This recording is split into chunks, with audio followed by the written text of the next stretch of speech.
The wildflower looked like a disaster waiting to happen. That was what everyone said when they saw it dock at Frontier Station. The ship was a mess of different parts, all welded and bolted together in ways that made proper engineers shake their heads. One wing came from a transport. The other wing was clearly military surplus. The hull plates were at least 5 different colors, and some of them did not even match in size. Park did not care what anyone thought. He walked down the docking ramp with his head high and his worn jacket hanging loose on his shoulders. He was thin, with dark hair that stuck up in odd directions and grease stains on his hands that never quite washed away. Behind him came his co-pilot and the only person crazy enough to fly with him regularly. "They are starring again," said quietly. She carried a data pad and wore clean coveralls, unlike. Her hair was tied back in a neat ponytail, and she walked with the confidence of someone who knew exactly what she was doing. "Let them stare," replied. He grinned, though it did not quite reach his eyes. Maybe they have never seen a real ship before. The station was busy today. Dozens of ships sat in the massive docking bay, each one sleek and polished and expensive. Crews moved around in matching uniforms.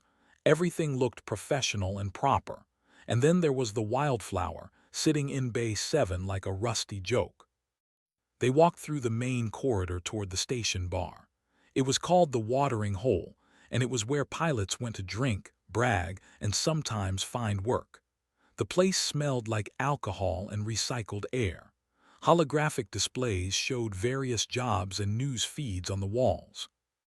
Found an empty table near the back and sat down. Ordered them both drinks from the automated server. They were waiting for a job posting, something simple to earn enough credits for fuel and supplies. Salvage work was not glamorous, but it paid. "Well, well, look what crawled in." The voice was loud and mocking. Did not need to turn around to know who it was. A captain who thought he owned the station just because his ship was worth more than most people would earn in 10 lifetimes. Was tall, nearly 7 feet, with blue-gray skin and 4 arms. His species looked down on most others, especially humans. He wore an expensive flight suit that probably cost more than his entire ship. Behind him stood 3 crew members, all grinning. "Heard your trash heap actually made it here without exploding," said. He leaned against their table with 2 of his arms crossed. "I am impressed. Usually, human ships fall apart before they leave orbit." "The wildflower runs fine," said calmly. He took a sip of his drink and did not look up. "Runs fine," laughed, a harsh sound. "That thing is held together with tape and prayers. I saw the dock crew placing bets on whether it will still be in one piece tomorrow." Some other pilots in the bar started listening now. A few chuckled, felt his jaw tighten, but he kept his voice steady. "She has never let me down." "Only because you have never pushed it hard enough," one of On's crew members added. "Real ships can handle real work. That pile of scrap is good for hauling garbage, maybe." Set down her drink with a sharp click. "The wildflower has been through places your fancy warship would not dare to go. We have salvaged tech from dead zones that would fry your systems in seconds." "Because your systems are already fried," On shot back. "You humans, you think you are so clever. You take our old parts, our discarded technology, and you make these sad little ships. Then you act proud of yourselves." He shook his head. "Humanity should never have been given council membership. You are not ready for the galaxy." Finally looked up. His eyes were hard. "We are doing just fine." "Are you?" On leaned closer. "How many times has your ship broken down this month? How many emergency repairs? Do you even have proper safety systems, or are you flying on hope and stupidity?" Before could answer, an alarm blared through the bar. Everyone stopped talking. The holographic displays all switched to the same image, a red emergency broadcast. A voice came through the speakers, crisp and urgent. "This is 4 agricultural colony transmitting emergency distress signal. Massive solar storm approaching our location. All evacuation ships have experienced critical system failures. We have 3,000 residents, mostly human families and administrators. Storm impact in 18 hours. We need immediate rescue assistance. Repeat, this is an emergency distress call. The bar went silent. Everyone stared at the displays, felt his stomach drop. 3,000 people, 18 hours, that was not much time.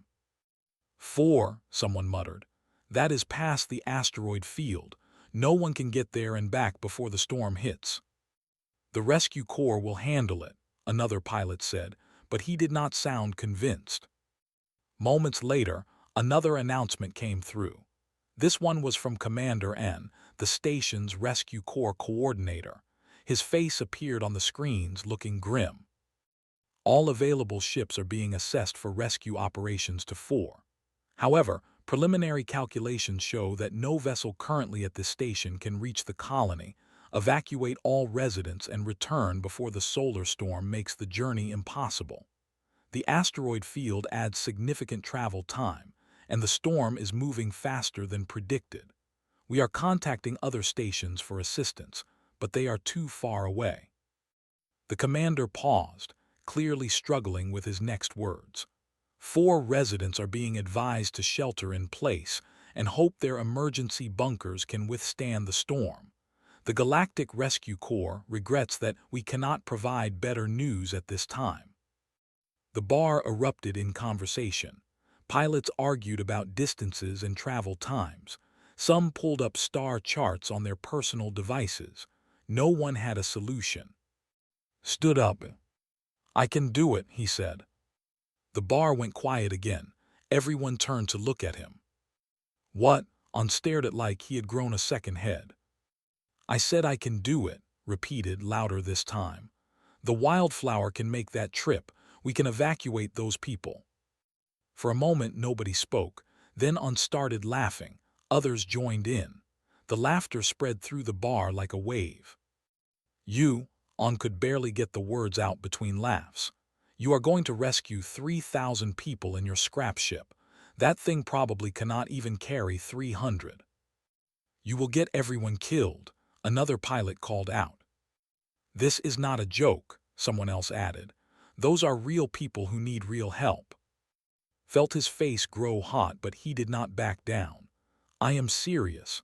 I have been through that asteroid field a dozen times. I know the routes, and the wildflower can be modified for mass evacuation. Modified? On wiped tears from his eyes. You cannot modify junk into a rescue ship in 18 hours. This is exactly what I mean about humans. You are so desperate to prove yourselves that you do not think straight. Stood up beside. If he says he can do it, he can do it. Then you are both insane, On said flatly. The laughter was dying down now, replaced by looks of pity or contempt. Commander and will never approve this. Pulled out his communication device. Then I will ask him myself. He walked out of the bar, ignoring the whispers and laughter that followed him. Walked beside him, her expression determined. You really think we can do this?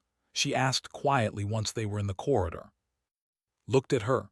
For a moment doubt flickered in his eyes. 3,000 people, 18 hours, an asteroid field and a solar storm.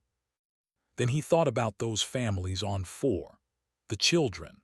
The farmers who had probably never hurt anyone in their lives. They did not deserve to die because the galaxy had decided they were too far away to save. We have to try, he said. Nodded slowly. Then we better start working. We have a lot to do. They headed toward the docking bay, toward the wildflower, toward a mission that everyone said was impossible. Behind them in the bar, the betting had already started. No one was betting on success. Commander N was not happy. The officer stood in his office with all 4 arms crossed, staring at like he was looking at a particularly annoying problem that would not go away. Absolutely not, and said for the 3rd time. I cannot authorize this mission. It is suicide. With respect, Commander, those people will die if no one helps them, said. He stood straight, trying to look more confident than he felt. Stood beside him, holding a data pad with their calculations. They will die if you go too, and replied, Park, I have reviewed your ship's specifications. The Wildflower has a maximum passenger capacity of 50 people in emergency conditions. You are talking about evacuating 3,000. The math does not work. We have a plan, said. She held up the data pad. We can install emergency pods in the cargo bay. We have already contacted 4 suppliers here on the station who have old pods in storage. They are willing to sell them to us at cost. Pods from 4 different suppliers, and said slowly. So they will all be different models, different power requirements, different everything. You do realize that mixing technology is incredibly dangerous. We will make it work, said. And the asteroid field. The field has destroyed more ships than any other navigation hazard in this sector. It requires precise instruments and steady flying. Your ship barely has working sensors.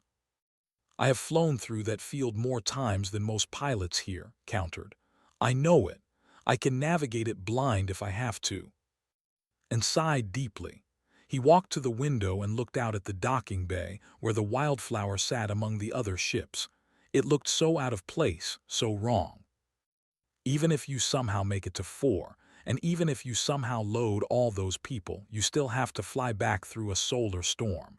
Do you understand what that means? Radiation that will cook you alive.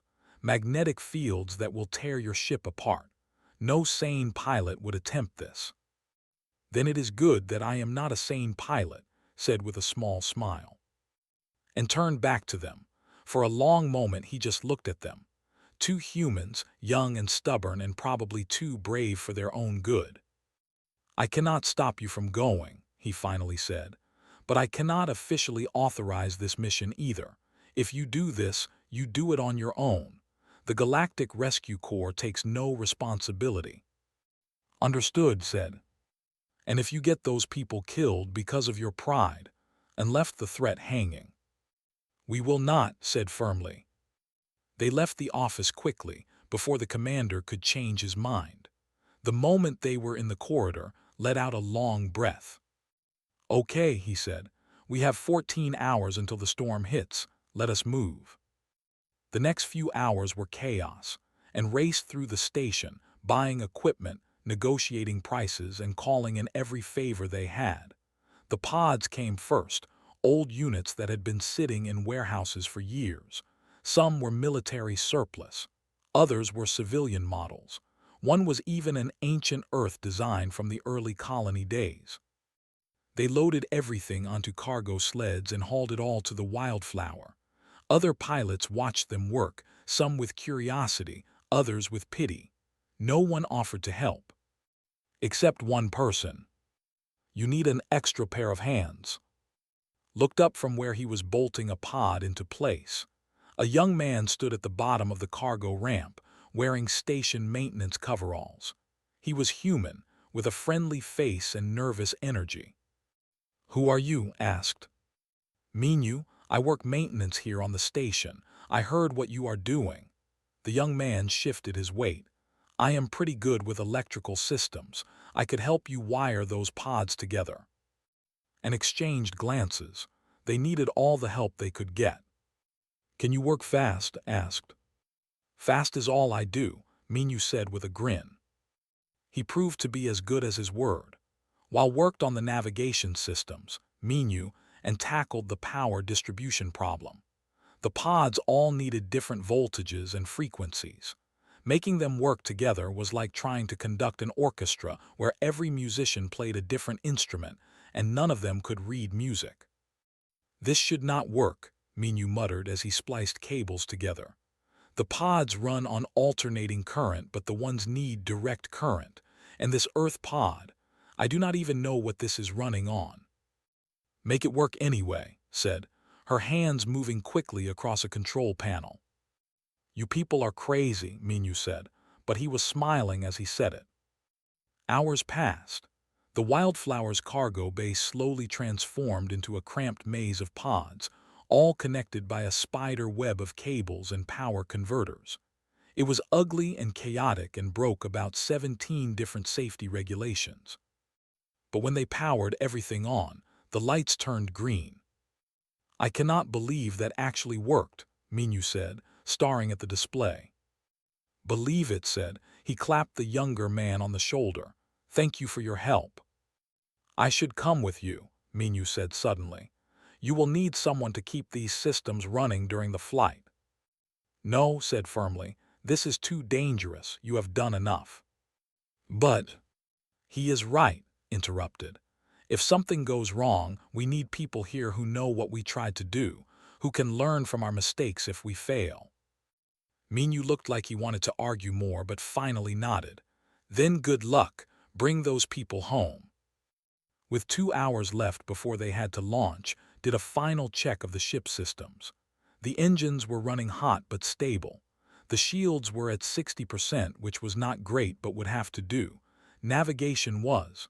Well, navigation was always questionable on the Wildflower, but today it seemed to be cooperating. Joined him in the cockpit, carrying 2 food rations and some water. "Eat," she said. "We will not have time once we launch." They ate in silence, both lost in their own thoughts. Through the cockpit window, they could see the station bustling with activity. Normal life, normal people doing normal things. It all seemed so far away from what they were about to attempt. "Are you scared?" asked quietly. Thought about lying, but they had known each other too long for that. Terrified. "Good, that means you are smart," she smiled slightly. "We can do this, you know, the math works, the plan is solid." "The math works on paper," said. "But we are flying into a solar storm to save 3,000 people in a ship that everyone calls flying garbage. There are a lot of things that could go wrong." "There are also a lot of things that could go right," countered. "You built this ship. You know every wire, every bolt, every system. If anyone can make this work, it is you." Before could respond, his communication device beeped. It was a message from 4. "This is Administrator of 4 Colony. We have received word that someone is attempting a rescue mission. Please confirm. We have started preparing our people for possible evacuation. Time is running out." Opened a channel. 4. This is Park of the ship Wildflower. Confirmed, we are en route. Prepare all residents for immediate evacuation upon our arrival. We will not have time for delays. There was a pause. "Wildflower, that is a single pilot ship. There must be some mistake." "No mistake. We will be there in 8 hours. Have everyone ready." Another pause, longer this time. "Understood. We will be ready. Please hurry." Closed the channel and looked at, "Ready. Ready." They started the launch sequence. The Wildflower's engines rumbled to life, coughing and sputtering before smoothing out. Station control gave them clearance to depart, though the operator sounded doubtful. "Wildflower, you are clear for launch, and good luck." "Thank you, Control." The ship lifted off from the docking bay, turning slowly toward the massive station exit. As they passed through, saw other ships in their berths. He saw pilots standing at windows watching them go. Some were shaking their heads, others looked curious. And then they were out in open space, and the station was falling behind them. "Course set for the asteroid field," announced. "Travel time to 7 hours and 43 minutes if we push the engines." "Then let us push them," said. He pushed the throttle forward and the Wildflower surged ahead. The engines screamed in protest, but they held. Behind them, Frontier Station became a small point of light, then vanished entirely. They were committed now. There was no turning back. The asteroid field waited ahead, and beyond that, 3,000 people who needed a miracle. Intended to give them one. The asteroid field lived up to its name. Thousands of rocks, some as small as a fist and others as large as buildings, spun through space in chaotic patterns. They moved fast, colliding with each other and creating unpredictable debris clouds. Most ships went around the field, adding days to their journey. Went straight through. "Asteroid approaching from above," called out, her eyes locked on the sensor display. 30 seconds. His hands moved across the controls, and the wildflower rolled smoothly to the side. The asteroid passed so close that they could see the details of its pitted surface through the cockpit window. "That was too close," muttered. "Close does not count," replied, already adjusting for the next obstacle. His eyes moved constantly between the window and his instruments, but mostly he relied on instinct. The sensors were helpful, but in a field this dense, they often could not update fast enough. He had to feel the ship, anticipate the movements, dance through the gaps. Another asteroid came from the left, then two more from below. The wildflower twisted and dove, her mismatched engines firing in perfect coordination despite their different origins. An engine and a power core should not work together, but somehow had made them talk to each other. "You are enjoying this," accused, though there was a hint of admiration in her voice. "Maybe a little," admitted with a grin.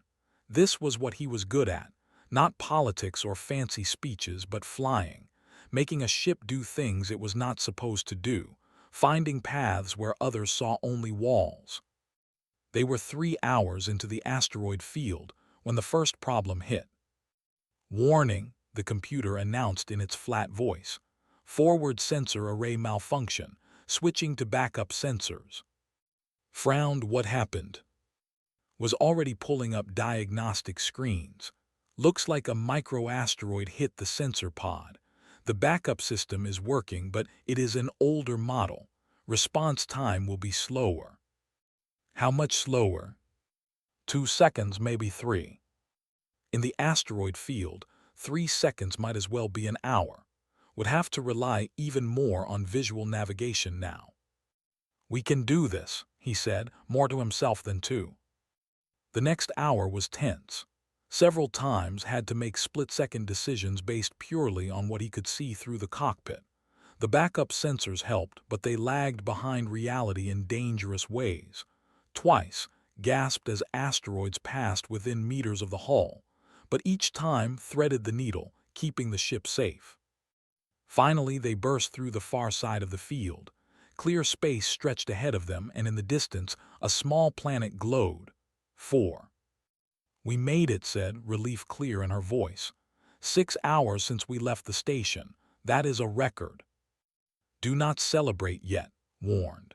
"We still have to load everyone and get back through that field before the storm arrives." They approached 4 quickly. It was a pretty planet, mostly farmland and forests. A few small cities dotted the surface.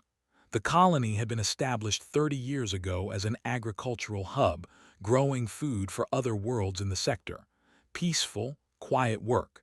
Nothing that prepared anyone for a deadly solar storm. The colony's main settlement came into view as they descended. Could see people gathered in the central square, hundreds of them, maybe thousands.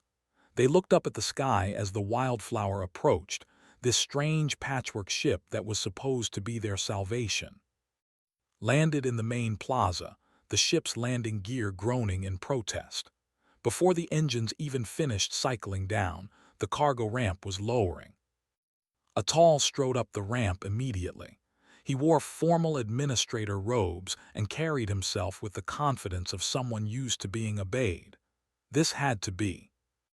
"You are the rescue ship," looked around the cargo bay with obvious disgust. "This is a joke." "No joke," said, walking down from the cockpit. "We are here to evacuate you." "In this," gestured at the cramped space filled with pods. "This ship cannot possibly hold 3,000 people. The Galactic Rescue Corps should have sent a proper vessel." "The Rescue Corps decided it was impossible," said coldly. "We decided to try anyway." "And you expect us to trust our lives to your try," shook his head. "I am sorry, but I cannot in good conscience order my people onto this death trap." Before could respond, an elderly human woman pushed past. She was small and weathered, with gray hair and sun-darkened skin. She looked like she had spent her life working in the fields. "Excuse me, administrator, but I am getting on this ship," she said firmly. "And so is my family." Mrs. Song started. "No," the woman Song cut him off. I have been on this planet for 27 years. I raised my children here. I buried my husband here. And I am not going to die here because you think this ship is not fancy enough." She turned to, "You came all this way to help us." "Yes, ma'am," said. "Then we are coming with you." She looked back at the crowd gathered outside. "Everyone start boarding. We do not have time to waste." For a moment no one moved. Then a young human man, clearly son, stepped forward. Then another family. Then more. Within minutes people were streaming toward the ship.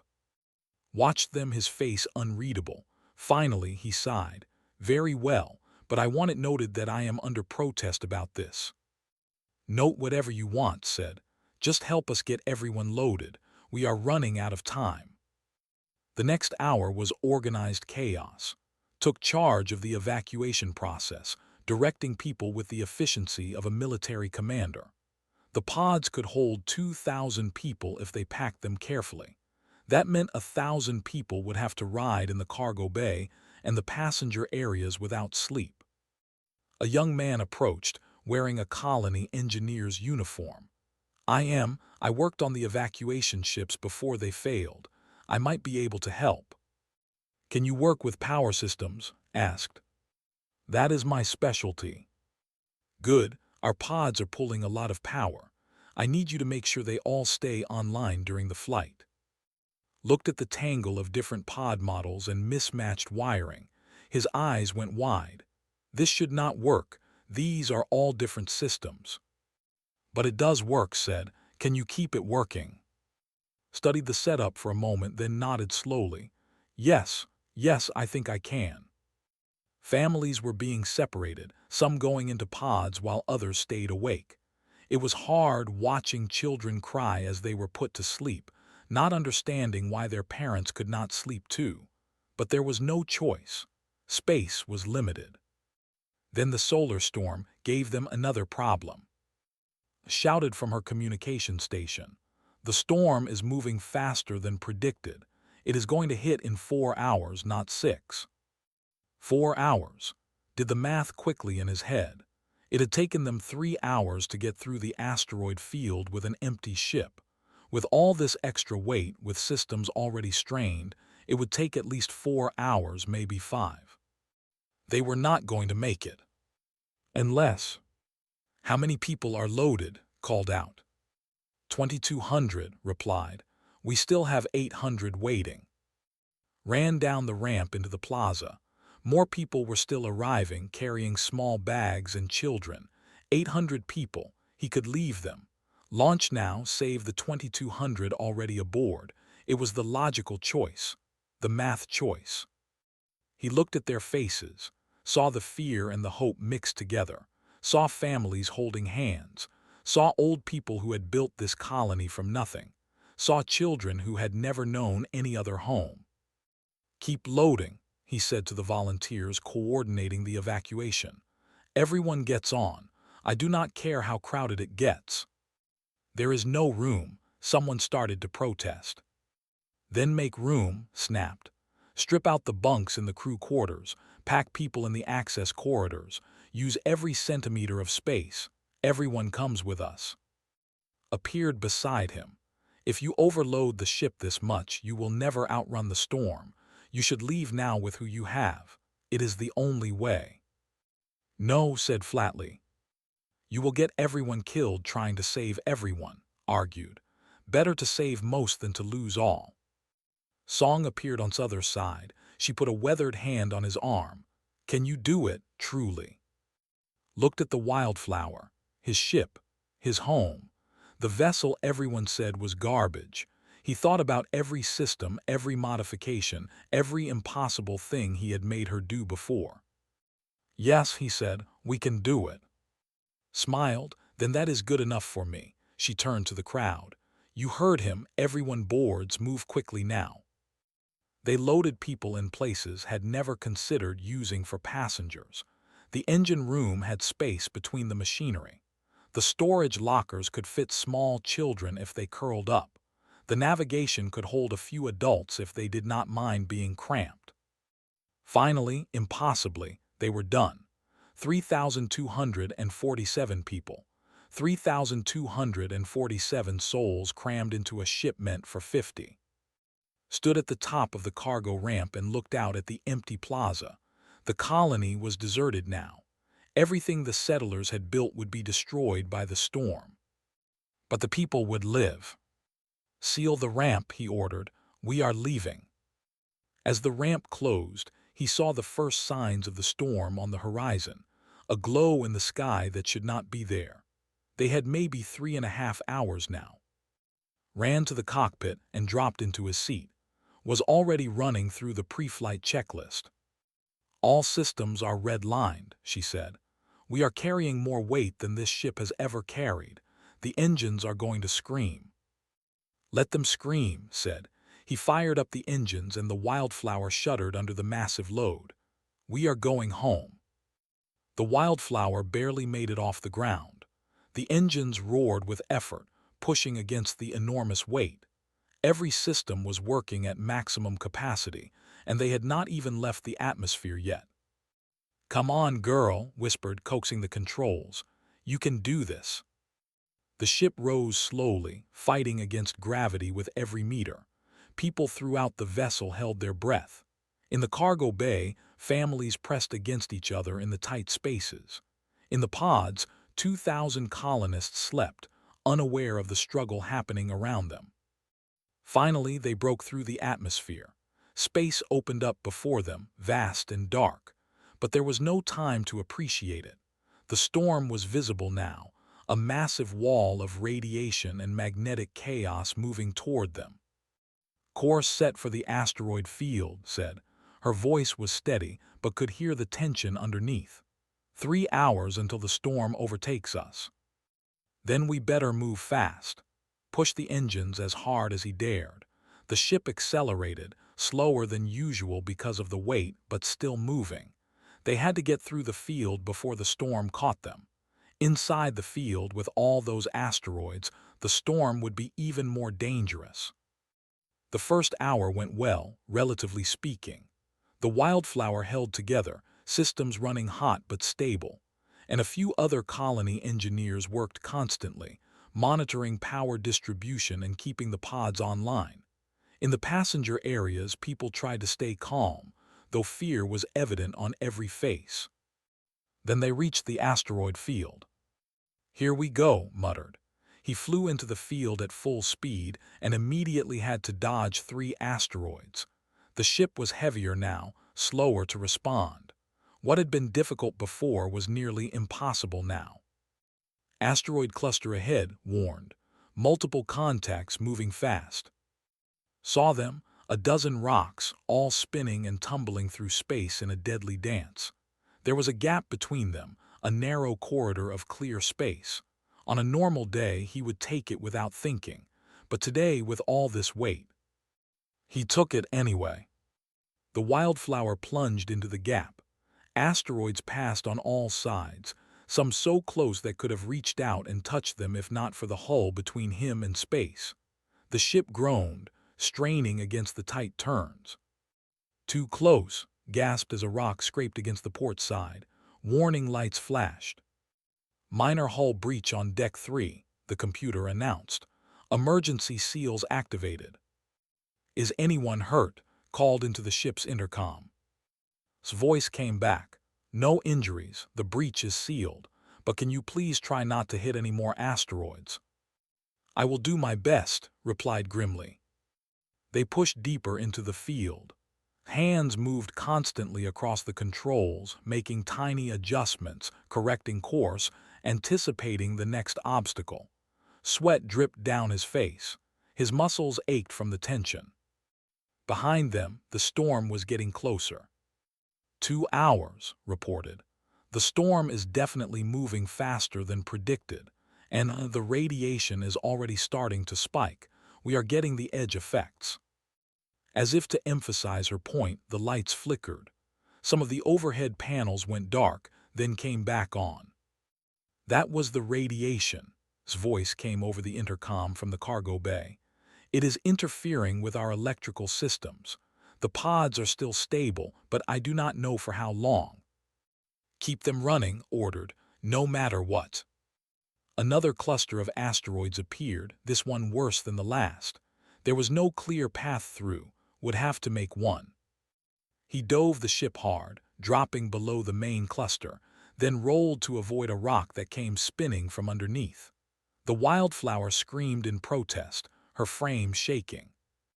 Warning, the computer said. Stress limits exceeded, hull integrity at 83%. They could not take many more hits like that. 1 hour 30 minutes, said quietly. We are not going to make it. He knew she was right. They were barely halfway through the field and the storm would catch them before they cleared it. But he could not say that, could not admit defeat. 3,000 people were counting on him. We will make it, he said firmly. Then the main engines overheated. Warning klaxons blared throughout the ship. The temperature gauges for both engines shot into the red. They were running too hot, working too hard. If they kept pushing this way, the engines would melt down. Reduce speed to 60%, the computer recommended. Allow engines to cool.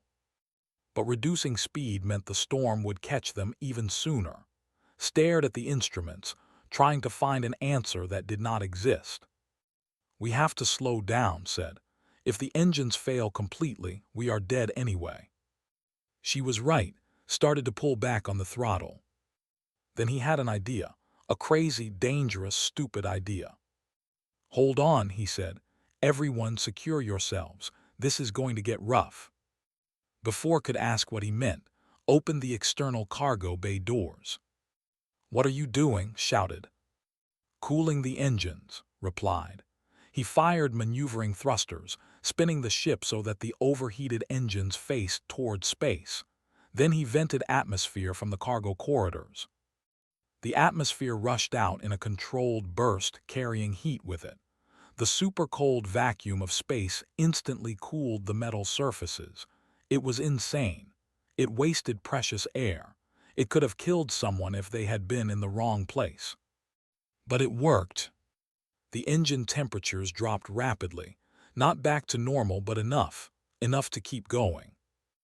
Resealing cargo doors, said, his hands shaking slightly from the adrenaline. Resume full speed. You are completely insane, said. Probably, agreed. He pushed the engines back to full power and the wildflower surged forward again. They had lost precious time with the overheating, though. The storm was catching up fast. Could see it in the sensors now, a wave of deadly radiation sweeping toward them. 1 hour, announced. Storm will overtake us in 1 hour. How far to the edge of the field? 90 minutes at current speed. They needed more speed. Diverted power from life support to the engines. The temperature inside the ship immediately started to drop, but they gained a few more percentage points of thrust. Radiation levels rising, reported. The pods are starting to malfunction. I have fixed 6 failures in the last 10 minutes. I cannot keep up with this. You have to, said. There was no other option. The wildflower plunged through the asteroid field, racing against death. More asteroids appeared, forcing to make sharp turns that stressed the hull even further. Warning lights covered every panel. Systems were failing faster than they could fix them. A particularly large asteroid loomed ahead, directly in their path. Tried to turn, but the ship responded too slowly, the weight dragging at every movement. They were going to hit. At the last second, fired the starboard thrusters at full blast. The ship turned, but not enough. The asteroid struck the wildflower's port side, ripping through the outer hull. The impact threw everyone forward. Alarms screamed. People screamed. For a terrible moment thought they were done. But the ship held together. Barely, but it held. Major hull breach on deck 2, the computer reported. Emergency seals failing. Pressure loss in 3 compartments. Are people in those compartments? Demanded. Yes, his voice came back tight with fear. 27 people. We are evacuating them now, but the doors are damaged. We need time. Time was the one thing they did not have. The storm was 45 minutes away now, and the asteroid field continued around them, unforgiving. Go said, "Help them. I cannot leave the cockpit." Go, he did not look at her, his eyes locked on the controls. "I can fly alone, they need you more." Hesitated for just a second, then unbuckled and ran from the cockpit. Heard her feet pounding down the corridor, heard her shouting orders. Now he was alone, just him and the wildflower and 3,000 people who trusted him to get them home. Another asteroid, he dodged left, 3 more. He went up and over, a whole cluster. He found a gap that should not have existed and threaded the ship through it. 30 minutes to storm impact, the computer said. 45 minutes to field exit, replied. We need to go faster. He diverted more power. The engines screamed again, but he did not care. They just had to hold together a little longer, just a little longer. The radiation was intense now.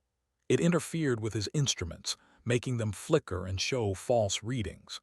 Had to rely almost entirely on visual navigation, flying by instinct through a field of spinning death. His hands ached, his eyes burned. He felt like he had been flying forever. 20 minutes to storm, the computer said. 25 minutes to exit, whispered. They were close, so close. Then he saw it, the edge of the field. Beyond the last few asteroids there was clear space, freedom. Come on, urged, we are almost there. The wildflower pushed forward, eating up the distance.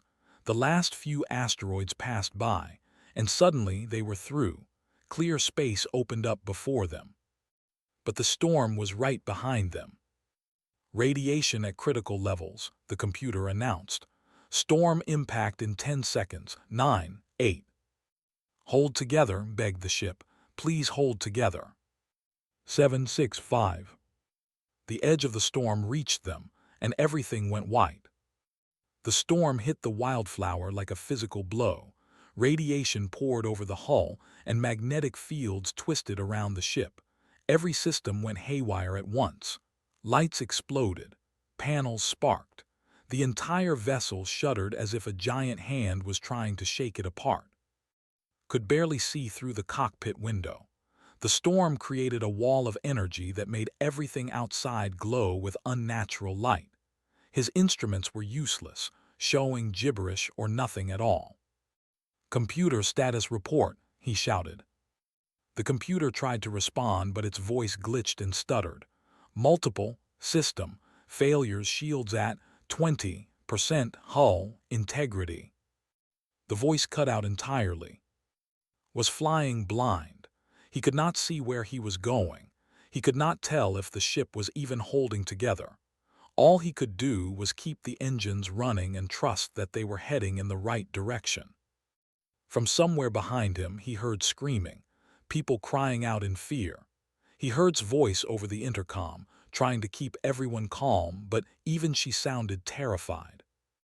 The ship lurched violently to the left. Something had hit them, maybe a magnetic pulse from the storm. Fought with the controls, trying to keep them steady. The yoke felt wrong in his hands, sluggish and unresponsive. Then's voice came over the intercom, barely audible through the static. Pods, failing, I am losing them one by one, the radiation is too much. 2,000 people in those pods. If they failed, those people would die, suffocate or freeze or worse. Reroute power, shouted back.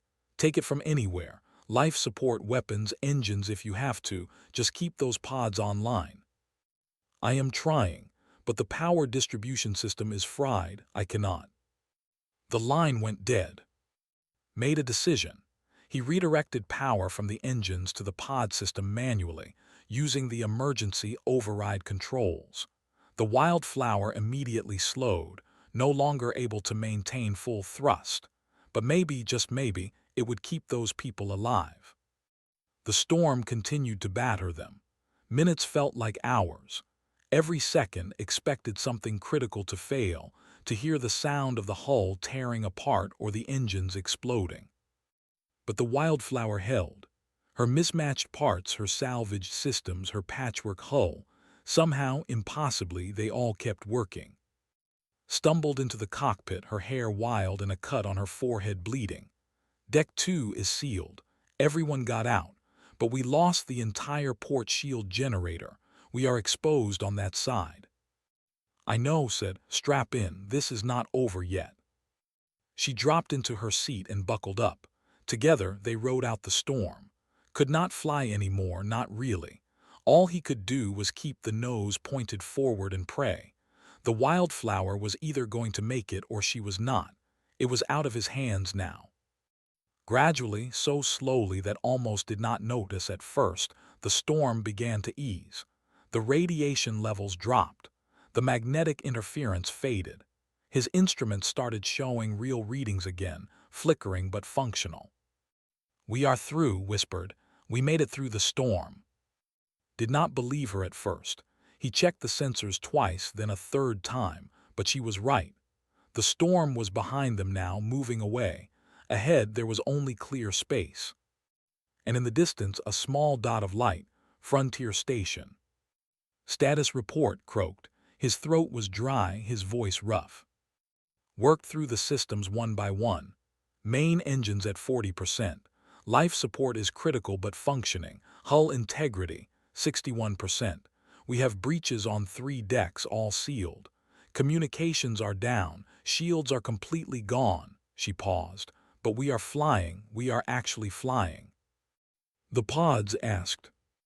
"I will check." Opened a channel to the cargo bay. "Are you there?" Static, then faintly, "Here, I am here." The pods. A long pause, held his breath. "All functional," finally said. "I do not know how, but they are all working. Everyone is alive." Let out a breath he had not realized he was holding. All around him he heard cheering. People throughout the ship were celebrating, crying with relief, hugging each other. They had done it. Against all odds, against all logic, they had actually done it. The journey back to Frontier Station took another 6 hours. The wildflower limped along at reduced speed, trailing debris and with smoke leaking from one engine. But she kept going. She always kept going. As they approached the station, finally got communications working again. "Frontier Station, this is the Wildflower requesting docking clearance." There was a long silence. Then, "Wildflower, you are alive." "Very much alive," replied. "And we have all 3,000 colonists with us, all alive." Another pause, longer this time. When the controller spoke again, his voice was thick with emotion. "Wildflower, you are cleared for emergency docking at Bay 1. Medical teams are standing by. And welcome home." As they made their final approach, saw something that made his eyes sting with tears. Every ship at the station, the sleek cruisers, the massive cargo haulers, the quick courier ships, all of them had powered up their running lights. It was a traditional salute, given only to ships that had accomplished something extraordinary. They were saluting the Wildflower, the ship everyone had called garbage, the ship that should not have been able to do what it did. "Look at that," said softly. Could not speak. He just nodded and guided his battered ship home. The docking was rough. The Wildflower scraped against the dock, and one of her landing struts collapsed. But she settled in, and the moment the cargo ramp lowered, medical teams rushed aboard. And stayed in the cockpit for a few more minutes, just breathing. They were too exhausted to move. Finally unbuckled. "Come on, people will want to see us."